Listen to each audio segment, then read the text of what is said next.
It's that time of the year once again where everybody in the world sits down to cry, to love, to hate, to yell at their TV screens, to watch Game of Thrones, because Game of Thrones season 5 has just premiered. Everybody was super excited. The leaks happened. Everybody was losing their minds. And then the episode started and everybody just forgot about it.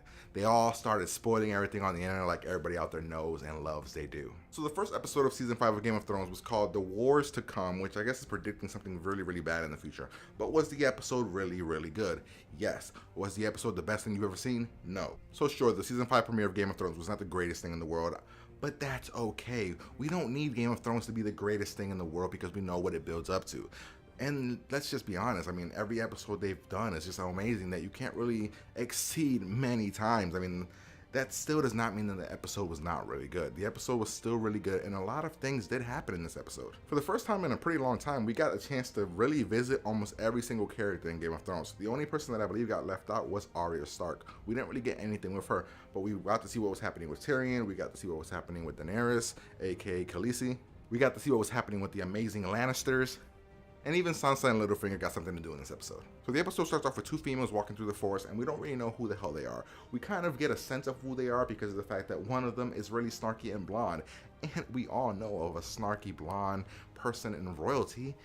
Of course, we realize that it's Cersei Lannister, and ladies and gentlemen, she was a pain in the ass from that age. She walks up to somebody, and it appears that it is some type of witch that can give her predictions of her future. Now, when Cersei asks her questions, the lady tends to answer in a very sarcastic, snarky way. Example is, she asks if she will ever marry a prince. The queen replies, no, but you will marry a king. She asks if she will have a lot of children, to which the witch replies that she will have 3, but her husband will have 20. Then essentially she asks if she will be the queen for a long time, to which the witch says, of course not. There's somebody younger and more beautiful. And of course, we all believe that it's Marjorie.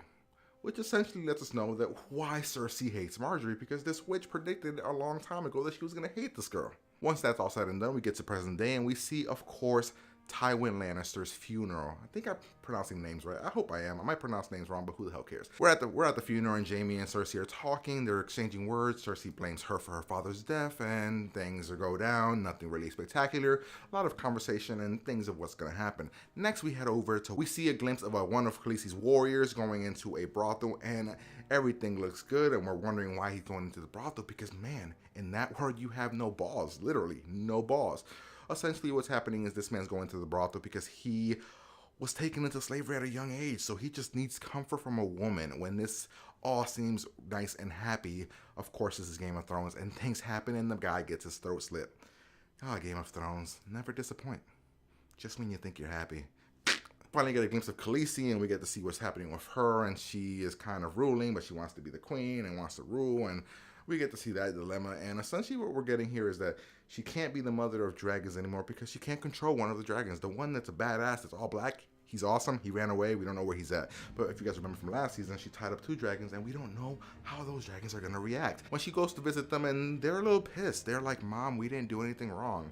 And they're breathing fire on her. They're being really aggressive. And we're like, holy shit. Now she doesn't just have one dragon to worry about. She can't control none of them. Okay. At the same time that this is all happening, the city is trying to tell her that we need something to relieve the tension, the pressure of you having these soldiers in our town. So the civilians and some people in higher power are saying we should bring back the fighting pits. Pretty much gladiator style pits where people fight to the death. But of course, the Khaleesi is a bit upset, and she doesn't want to do that. She doesn't believe in violence. She wants to do things a different way. Essentially, she bangs that one guy that she's always banging, the new guy, you know, the one guy that's pretty awesome at fighting. Yeah, she bangs him like she always does. And her friend zone is nowhere to be found because he got sent away. So we have that kind of small tension there, building some things there. Nothing really happens here except for the whole dragon situation, which was pretty awesome. Then we finally see what happened with Tyrion and his buddy, the bald guy. I don't know his name, but he's bald and he's cool, and he saved his ass. We find out that Tyrion was in a crate for a really long time because essentially this is weeks or months after Tyrion killed his father and his whore of an ex-girlfriend. Hey, that's what he calls her, not me. So him and his buddy have some awesome banter. They discuss why he saved him and why things happen. He says that his brother told him to. Really awesome dialogue. They banter, they talk, they explain what's going to happen. He tells Tyrion that we have to go talk to the Khaleesi, aka Daenerys Targaryen, and say we have to join together to do some good. And Tyrion's like, well, I kind of want to die and kill myself, drink myself out of existence. And the guy's like, well, we can't do that. And, awesome banter that Tyrion usually has. We also see Sansa Stark and Littlefinger having a small discussion about what's going to happen next with them. We see the Sir Whines a lot, the little boy who can't fight and his mother got killed by Littlefinger in the last season. We see what happened with him, and he's a horrible fighter, and we don't know what's going to happen there. But he's there, and Littlefinger and Sansa have a cool conversation about what's going to happen. Littlefinger, of course, is known to lying, so he lies about where they're going, and of course they end up somewhere else, or they're going somewhere else. Sansa figures it out, and a whole bunch of stuff's happening there, and it's pretty cool. If you like Sansa Stark, she has to grow. I mean, she doesn't really do much, but we'll see what happens. She looks like a badass. She's very scolding and dark and brooding now, and not happy-go-lucky. They essentially killed her heart, killed her kindness, and now I'm assuming she's gonna become a badass. And last but not least, we get to see our favorite bastard, Jon Snow, and what he's up to. Of course, last season we saw what happened with him. War, awesome fight scene, awesome battle. Whole episode was really cool. We saw what happened there. People died, people got saved. Really cool episode. So of course Jon Snow got saved by Stannis Baratheon in that whole war battle, and Jon Snow and Stannis Baratheon have a conversation where Stannis wants Jon Snow to talk to Mance Rayder about having the wildlings fight with them against the White Walkers that are coming. Conversation happens, of course. Mance Rayder isn't gonna let it happen. He is not cool with it. He'd rather just die. Not the way that they're gonna kill him, because of course Jon Snow says they're gonna burn you alive, man, and he's like, I don't care, I will go down with honor. And he tries to, but it's burning alive. I mean, damn. So we're seeing Mance Rayder essentially about to be burned alive, and right when he's about to essentially get burned alive, Jon Snow walks off screen, and we see an arrow hit Rayder right in the chest. And Jon Snow essentially killed Mance Rayder so that he wouldn't have to suffer. And that's the episode. So as you can see, a lot of cool things happened in this episode, but nothing really spectacular. The episode was really well put together, really well paced, but the ending was kind of mediocre. It just kind of ended. Nothing really happened besides that whole arrow to the chest. And I'm guessing that's going to build up to something, because I'm guessing that's against the people from the wall, but whatever. The episode was just an okay episode, not the greatest episode in the world. I thought it was okay.